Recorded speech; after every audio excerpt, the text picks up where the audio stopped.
dependendo do que a gente faz, eu sou até suspeito em falar, não é considerado trabalho, né? Sim, mas é uma coisa engraçada, porque eu acho que quando você trabalha com alguma coisa que você É isso aí. tem um certo nível de afinidade durante muito tempo, você nem sente mais. Tem um lado... Sim. Tu tem Tereidorf, né? Sim.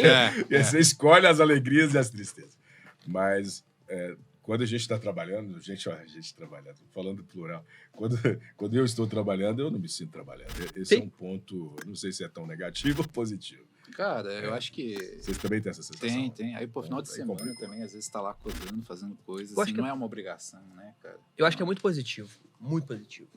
Assim... Nossa área, né? Essa área que a gente tá. Qualquer área, né? Qualquer área, você né? encontra algo que você consiga fazer horas e chegar em casa e querer fazer mais horas daquilo, sem necessariamente... E isso as pessoas que têm isso é fenomenal. Seja... É qualquer área. Demais, Sim. Demais. A nossa área é mais propícia, né, gente? Sim, eu acho que tem Vai que você tá com depressão, discutiu, eu tô só zoando aí. Vai que você não consegue dormir, vai pra frente do computador vai embora, mas cria pronto. uma ferramenta que ninguém tem. E é uma coisa engraçada, fica né? bilionário da noite pro dia. Sim. Acho que essa liberdade, inclusive, é uma coisa que é muito massa, assim, né? Você consegue... Eu acho isso muito legal na programação, é você conseguir dar vida, teoricamente, àquilo que você imagina, sabe? Os insumos, você não... é diferente de uma obra Ele falou que você tem. uma palavrinha ali muito pesada Tem aqui, insumo. não sei se é pesado ou se é boa, mas é liberdade que nós temos. Realmente a gente tem uma liberdade surreal. Eu acho que isso é bom, Liberdade da vida, assim, né? Excelente, Você imagina, né? cara. Que a liberdade que você tem de construir algo, independente de qual seja. É claro que a gente vai fazer pro bem, porque aqui a gente está falando de pessoas do bem, mas sempre tem o lado negativo. Sim. Mas sim, essa liberdade existe para ambos os lados. A liberdade, essa é a palavra correta. Sim. Pesada. É uma liberdade que nós temos. Sim, você não depende de terceiros, Não, nem de só do conhecimento Exato. da linha do tempo ali. Exatamente. E aí você vai. E se você é autodidata, e se você consegue construir o conhecimento em cima de qualquer informação. Isso é diferente de qualquer outra área, né? Por exemplo, um engenheiro... É o Kevin Smith dele. Não tô querendo trazer esse assunto. Mas é um ponto muito importante, porque isso é diferente de qualquer outra área. Sim. Qualquer outra área, você não consegue trabalhar, vamos colocar assim, sozinho. É muito difícil. Sem essa liberdade. O médico precisa de paciente. Ele precisa de trabalhar em cima do insumo que ele não tem controle. Ele precisa estudar em cima de um insumo que tem que ser um ambiente muito controlado, muito... o custo do erro dele é alto. Cada área vai ter. Mas a computação tem uma... Eu acho claro que vocês já perceberam. Só vou colocar mais um assunto para a gente poder já ir para essa linha que você colocou. A computação é uma área que trabalha mais com pessoas do que o inverso. Porque nós temos a impressão que a gente vai trabalhar só com máquina. E, na verdade, não. A gente escreve código para pessoa, no final, não para máquina. Então, o que acontece? Exatamente. Então, você vai chegar no momento que a computação é integração em todas as ciências, em todas as áreas. Sim. A computação é feita para resolver os problemas, e os problemas de todas as áreas possíveis. Concordo. Então, ela interliga tudo. Eu não estou falando que o cara tem que ser um ninja de comunicação para entender tudo. Mas você pode ver, quem está no topo da cadeia, quem está organizando, geralmente tem uma boa comunicação. Mas esse é um ponto muito válido. As pessoas acham que é só... quebra, né? O pessoal acha que é. E não é. E não é. É o inverso. Quanto mais você tem o entendimento social, mais fácil vai ser para criar soluções, e etc. Sim, concordo. Mas não precisa ser todo mundo, não. Eu estou falando só... Você sempre vai ter alguém que vai ser menos social possível. Sim. Mas mesmo esse menos social possível, tem que socializar para fechar um negócio com o patrão dele ou com o negócio dele. Ele vai ter que se virar de alguma forma. Talvez ele tenha até dificuldade com isso. E aí quem sofre, não sei se a palavra é sofre, né? Mas quem lida com isso geralmente é quem está empregando. Concordo contigo plenamente. No mais alto nível, né? Sim. Você precisa de ter um hard skill alto e um soft skill alto. Não tem como você tocar só com vou tocar... Não, eu coloquei ali porque eu fico... Aquela é minha câmera, aquela... Eu tô só brincando aqui, mas pode continuar, eu não quero te cortar. Mas é um ponto que é muito válido, ainda mais quando você fala de uma organização, empresas grandes, organizações hierárquicas grandes, que você tem que lidar com N áreas transversais, a política é fundamental. A política é fundamental, o comportamento é fundamental, a forma de colocar as ideias é fundamental. Você tem que ter uma boa abordagem, porque senão você não consegue nem aplicá-la. Esse é o ponto. Concordo. E nós sabemos que a tecnologia, a melhor tecnologia não é aplicada, nem sempre. Devido à cultura, à forma de comunicação, a forma de apresentar. Aí vem a segurança e etc. Sim. Vocês concordam com isso? Ou eu tô ficando louco? Não. Total, cara. Total. nem sempre o que é melhor e o que você quer é o que vai ser usado. Cara. Exatamente, infelizmente, né? Senão eu utilizaria Go em tudo. Brincadeira. Não dá para usar em tudo, infelizmente. Não é bala de prata, mas tudo bem. Mas é um ponto válido, assim. É um ponto válido, é um ponto a pensar. Você tem estruturas complexas que elas poderiam funcionar, às vezes com diversas linguagens diferentes. Às vezes funcionaria melhor com a A, ou com a B, ou com a C. Claro. Eles estão optando pela D por uma questão de confiança do time, expertise, talento da região, às vezes pesa muito. É o trade-off que a gente fala. Eu já vi você vai ter que escolher, né? Porque se você tem o cara da equipe que você não tem ninguém que conhece aquela tecnologia... Eu já vi cidade mudar porque a universidade da região produzia profissional X. Sim, eu concordo, entendi. Então, se a universidade forma gente na linguagem A, as empresas todas da região trabalham com A. Voltadas, né? Trabalham com A. Deveria. Ou pela oferta de mão de obra que eles têm. Mas hoje acabou um pouco, né? Hoje tá tudo melhorou, morto. Hoje melhorou bastante, né? O cara melhorou tá lá no Amazonas, ali naquela área, aquela região toda. É bem complicado, trabalho tecnológico, etc. E remoto ele consegue aplicar em cima de áreas que talvez seria quase inutilizadas, sei lá, sem utilização do local. A pandemia trouxe isso, né? Trouxe a universalização. Eu acho que ela escalou, né? Escalou um pouco mais. Acelerou. Porque já era. Mas acelerou o processo. Acelerou, né? escalou. Acho que era inevitável esse movimento algum dia, só que ela deu uma boa acelerada. Né? Já tinha muita gente. Já tinha uma galera fazendo isso. Sim. Aí escalou mais, acelerou mais. Sim, permitiu que muitas empresas que tinham a dúvida se ia dar certo ou não, testassem. Também. Sim. Tem umas que têm parques gigantescos de companhias que elas querem voltar porque elas têm a empresa que foi investimento. Sim. Mas, enfim, mas a grande maioria que a gente vê não... Do ponto de vista estratégico, né? Te permite, por exemplo, você quer montar um time de talentos. Te permite buscar talentos. Tem os melhores. Isso, sem você ter que sair brigando por talentos. Porque quando você pensa ali, vamos falar do mercado financeiro, Faria Lima, você tem 10 escritórios gigantescos de investimento ali na mesma avenida, né? Então, se você quer pegar um profissional muito bom, você tem que tirar ele do seu concorrente. Ir lá e brigar por ele. Se você pode olhar no Brasil inteiro... Você aumenta as possibilidades, mais talento. Se quiser montar um time de talentos, é muito mais fácil. Muito melhor. Eu não tenho dúvida dessa abordagem. No sentido de computação, programação, é claro que se você estiver próximo dos melhores, sua tendência é sempre melhorar. Sim. Cara, eu gosto muito dessa abordagem assim, de time diversos, porque se interagir com pessoas diferentes da sua região também te dá muito overview, sabe? Tem muita coisa que é de região, cara. Você aprende muito com o ponto de vista de pessoas de outras regiões. Entendi seu ponto. Sabe? Acho que quando você sai do seu ambiente, cara, você vive naquele ambiente, igual você falou, minha cidade tem um foco de uma universidade que produz para X. Você está muito preso, às vezes, naquilo, cara. Sim. Quando você começa a trabalhar com pessoas de vários pontos do Brasil, você começa a ter essa experiência, diversificada. De vários estados, vários modelos que se unem ali numa equipe. Concordo com você. Bastante, cara. No caso dos senhores, né, que a gente está ainda fazendo todo o prospecto para entrar no microservice. Mas você já deu a introdução de quando você começou, cara. O Alexandre também fez uma pequena introdução. O Alexandre tem uma curiosidade. Você tem uma formação.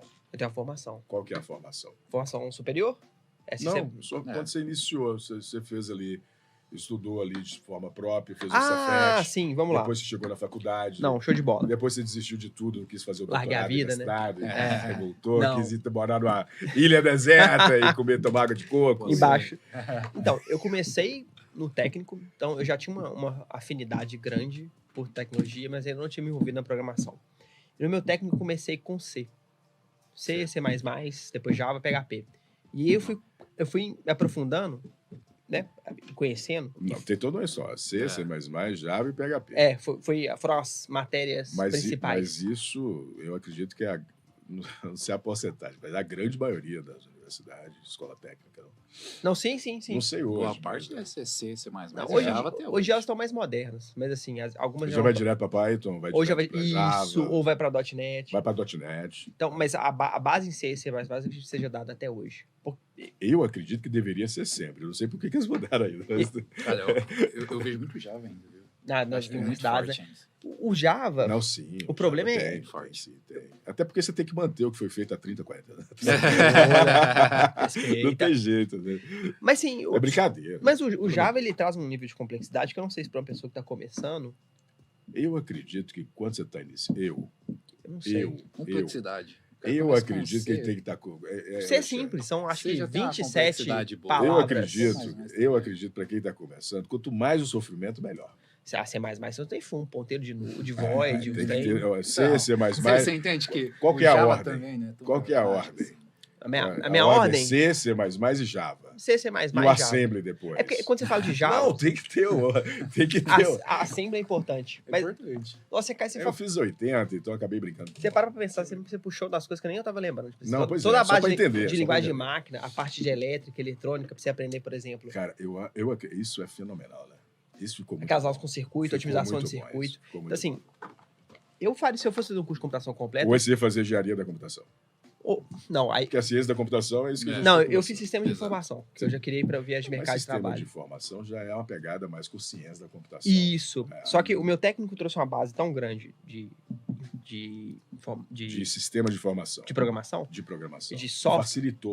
E de hardware, que facilitou muito. Cefet, você foi para a faculdade? Cefet fiz sistema de informação.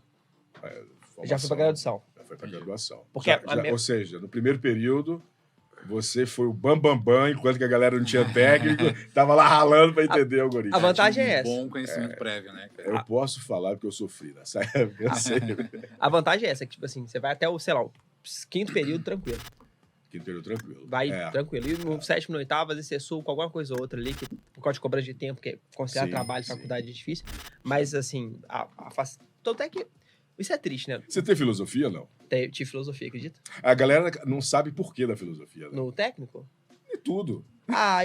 É porque a gente tem no técnico, tem umas pegadas do argumentativo, não é? de saber propor um raciocínio lógico, que acho que a filosofia traz, que poderia ser mais explorado. Claro. Eu só tocando... Você também teve isso, Alexandre? Filosofia? Não, cara. Fala a sua formação antes da gente... Deixa eu... Pode falar. A mais diferente de todos, eu sou engenheiro ambiental. Então, um pouco diferente do mercado. Você teve derivado integral, cálculo... Acabou. Então, tá na computação. 1, 2, 3, 4, resistências materiais. Então, passei muito por cálculo, mas a formação mesmo é um pouco divergente do usual da área. Entendi. De certa forma, você é autodidata. Eu pressuponho. Né? Até para não ter a formação específica, mas ele já consegue entender com facilidade, aprender com facilidade e avançar com tranquilidade. O que me ajudou muito foi a parte da adolescência. Como eu já tive esse conhecimento prévio, eu nunca meio que larguei a programação, eu só não pensava nela como um foco de carreira, uma fonte de renda. Então, eu sempre me mantive perto dela, né? Aprendendo coisas, sempre empolgado, sempre entusiasta. Mas nunca pensando, cara, vou trabalhar com isso. Entendi. Que legal, cara. Que legal. Boa. Mostra que a computação a diversidade vence tudo, né? Eu tenho muitos colegas que não têm a formação na área, mas são extremamente... não sei se a palavra é monstro. É muito bom no que faz. É muito bom. Geralmente são todos também autodidatas nessa área. Sim. Tem facilidade de ler, perceber e aplicar. Sim. É igual a gente fala, é uma área que te permite experimentar. O custo de experimentação é baixo. É baixo. E está tudo disponível. Só você tem que saber interpretar. Exatamente. Ter o caminho ali. Fenomenal. Você tem vontade de fazer alguma coisa da área, nível acadêmico, de estudo ou não? Cara, eu tenho vontade. Eu sei que você tá ganhando bem pra caramba, já tá nas Ilhas Maldivas. Parei de estudar, né? Esse é o Cavaz, né? Olha isso. Tô aprendendo com ele. Mas você tem vontade de parar de estudar? Cara, eu tenho vontade de estudar em algum momento. Entendi. Tipo o quê? Eu tenho vontade de fazer, basicamente, ciência de computação também. Ciência de computação? Lado hardware. Boa. Um pouco dessa mais pro hardware? Exatamente. Aí é engenharia da computação. Também ciência você vai ver muita eletrônica. Cientista. Vai pegar o hardware ali. E aí, eu queria muito fazer por causa disso, sim, só para ter um conhecimento um pouco mais amplo. Macro. Exatamente. Que é que a faculdade faz. Ela abre portas e um conhecimento sempre amplo, sempre generalista. Né? Mas eu confesso que eu pretendo voltar a estudar e eu queria muito fazer um mestrado. Peraí. O Alexandre já deu a dica dele ali. E agora eu fiquei curioso. O que você quer fazer? Queria fazer um mestrado.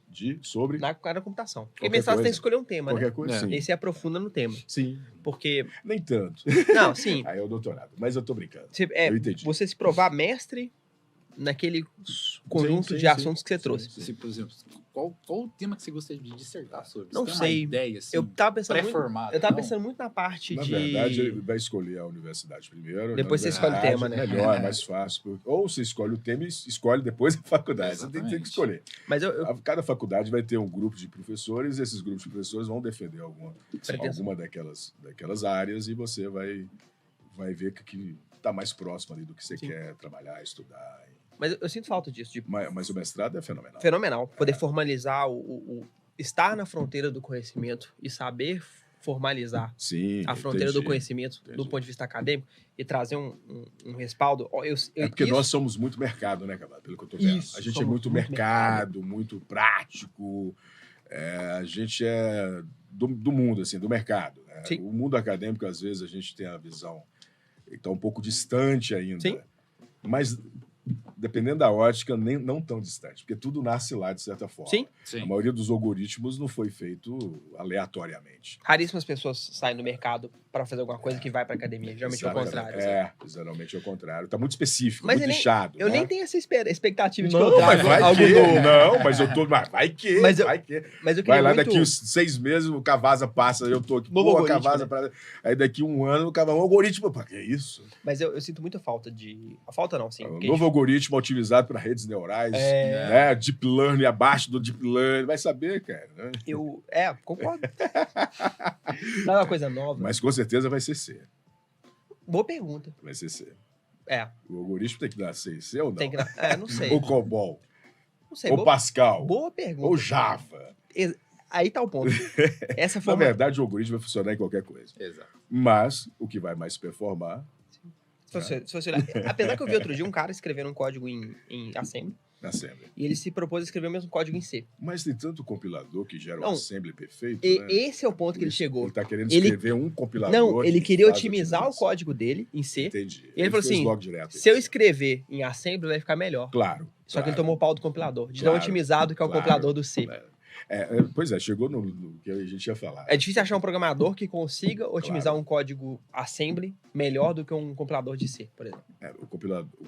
Entendeu? Eu poderia falar Matrix, não. Como é que seria o conhecimento de milhares de pessoas? É o compilador. Sim. Você está brigando não é com o compilador, está brigando com centenas e milhares de pessoas. É um acúmulo de conhecimentos. Né? Com um conhecimento formalizado de centenas de pessoas especialistas. Exatamente, esse é o ponto. Agora, é válido também você brincar. Eu acho que é válido o estudo. É válido tentar. Não vejo problema nenhum. E o porquê não? Também não. Refazer, reventar, faz parte da croquiação, faz parte de tudo. A experimentação é muito importante. A experimentação é muito importante. Até para você ver seu limite. Não quer dizer que você vai aplicar isso no mercado, mas você vai saber seu limite. É o que a gente faz no dia a dia, de certa forma. Eu não sou contra, não. Eu sou super a favor. E esse colega, entre aspas, é genioso. Né? Você tentar fazer algo estranho. Fazer assembly, a otimização do código, não é brincadeira. Ele ficou surpreso, mas depois ele percebeu. Não faz muito sentido. Igual a gente falou, eu estou competindo contra PhDs, um grupo de pessoas que otimizou esse processo aqui. E eu de primeira nunca vou bater eles. Não vai. Mas vai que. O cara tá inspirado divinamente, né? E consegue melhorar ainda mais o algoritmo, a otimização. Tem isso, né? Concordo. Às vezes pode, às vezes não, mas realmente é mais complexo do que a gente possa imaginar. Um grande exemplo disso, acho que vale trazer da história, o criador do Doom. Ai, esse game é muito bom. O Carmack. Eu comecei no Quake, né? Não posso nem falar, porque senão eu vou falar a idade. Mas... Não, ele conseguiu fazer uma otimização para cálculo 3D, eu não sei específico o que ele estava trabalhando. Os gráficos, eles são fantásticos. Que permitiu eles trazerem os gráficos do Doom com as máquinas da época. Entendi. Ele era um cara extremamente fora da curva, ele foi um dos poucos caras não acadêmicos a conseguir fazer o caminho inverso. Ele saiu de uma formação não acadêmica e trouxe algo para academia. Porque o algoritmo dele acho que fenomenal, né? É cálculo vetorial, alguma coisa assim, eu posso estar muito enganado. Tá, mas a gente pode pesquisar depois. Mas é fenomenal. Ele foi um dos poucos caras que conseguiu fazer esse salto. Tipo assim, eu tenho uma necessidade de mercado, no mercado eu desenvolvi alguma coisa, que eu consegui pegar essa coisa e trazer para a academia e falar assim, olha só, eu expandi a fronteira do geralmente a gente faz o inverso. Contrário. É claro que as big companies também são fora da curva e quem está lá como engenheiro também não é qualquer. Contrata PhD para fazer pesquisa interna. Exatamente. Eu acredito que esse discurso, a gente não vê muito comentar sobre isso, não sei se vocês perceberam. Eu acho que então, essa camada de mestrado, a parte de acadêmica com o mundo do mercado, às vezes fica um pouco embaçado. É como se a academia não tivesse muito favorecendo ao mercado. Entendi, seu ponto. Mas é o inverso. É o inverso. É o inverso. O mercado bebe do que a academia produz. Exatamente. Aí o mercado começa a criar seus próprios padrões, ou começa a criar suas próprias, vamos dizer assim, suas próprias armadilhas, do lado bom que eu estou querendo dizer. Igual quando o Google cria uma tecnologia muito, muito boa para um certo nicho, por exemplo, o mercado todo vai adotar devido à capacidade e o que dá para oferecer com aquela tecnologia, forçando muitas outras, influenciando muitas outras. Dá a entender que a academia não fez parte disso. É isso que o pessoal não sabe que quem está no Google... Quem está por trás é o acadêmico. O cara que está no Google trabalhando nesses projetos é o acadêmico. É o acadêmico. É isso que a gente está falando. A gente não vê isso com frequência a ser falado. Sim. A gente vê, geralmente, eles estão nos bastidores e a gente não tem tanta essa... Mas isso é um ponto porque são trabalhos... É só observação. Sim, mas são trabalhos completamente diferentes. Tipo assim, um trabalho de pesquisa e um trabalho do dia a dia. Claro. O dia a dia você tem que estar usando a ferramenta para produção. E skill set é completamente diferente. Às vezes o cara que é acadêmico, ele toma pau no dia a dia. Porque o skill set dele é para aquele nicho específico. Eu posso falar. E o contrário também. Mas verdade. Você concorda, Alexandre? Concordo, cara. Agora você desistiu, agora não quer fazer mais nada de academia. Vamos voltar pro mercado. Volta pro mercado. Você viu que a gente deu um baco. Foi só cancelou a pós, né? Porque o mestrado do Cavazzi a gente já definiu. O Cavazzi eu tenho que ver a área e tal. Entra na universidade, vê quais são os temas que tem, se te agrada. Não tem. Vamos para até encontrar. Sim. Tem isso também. Acho que o maior problema para mim hoje é tempo. Nossa. Toma-se um tempo muito bom fazer uma outra. Eu vou deixar a dica. Quem for fazer mestrado e for escrever a dissertação, vai ter que concentrar e largar um pouco o que está fazendo. Não tem como. Não tem como, não. Vai ter que, se for casado, tem que. Tanto é que assim, tem que ajustar com a esposa e a família. Se tiver emprego, vai ter que tirar umas férias ou conversar vai ter que negociar tudo, porque senão. Sim. Senão não passa, não anda. Né? Se a universidade for séria, dificilmente você vai passar. Eu posso falar porque eu tranquei a universidade no mestrando e não consegui. Eu estava no mercado, eu não tenho vergonha de falar, mas não tem jeito. Mas é brutal. Eu concordo com você. É brutal. Tem que dedicar, tem que fazer uma coisa bacana, até mesmo para você, até para sua história também, né? Deixar alguma coisa. Concordo com você plenamente. Tanto é que eu vou chamar minha esposa para conversar e falei assim, vamos conversar. Vai que se acerta, né? Vai que se acerta e vai para um doutorado com uma bagagem até... Enfim. Sim. Concordo contigo. É pesado, não é fácil. Conciliar isso com tudo é difícil. Você tem que ter muita certeza do que você está fazendo. Sim. E pode esperar que a Google vai mandar e-mail chamando você para fazer um teste ou fazer uma brincadeira lá no Google. Vamos fazer vamos brincar de porrinha aqui no Google. Eu não tenho dúvida. Mas tem parcerias aqui no UFMG, se não me engano. A Google, quando veio para cá, anos atrás... Fazia vários exercícios assim, de startup. Eu acho que o Red... até hoje, né? Que um dos da Google principais lá, acho que ele é da FMG. Pois então. Ele é reitor, eu acho. Pois aqui a gente tem universidades e professores fenomenais aqui. Eu estou falando em BH especificamente, imagina em São Paulo, imagina... Isso é uma coisa que eu já escutei, tá? Porque educação mineira é muito boa. Fenomenal. Comparado assim com o Cara, eu não sou Brasil. Daqui, eu escuto, posso dizer. Falam-se muito bem. Eu conheço muitos alunos, assim, eu tenho colegas que dão aula também, então dá para perceber que o meio é bem rico, bem pesado.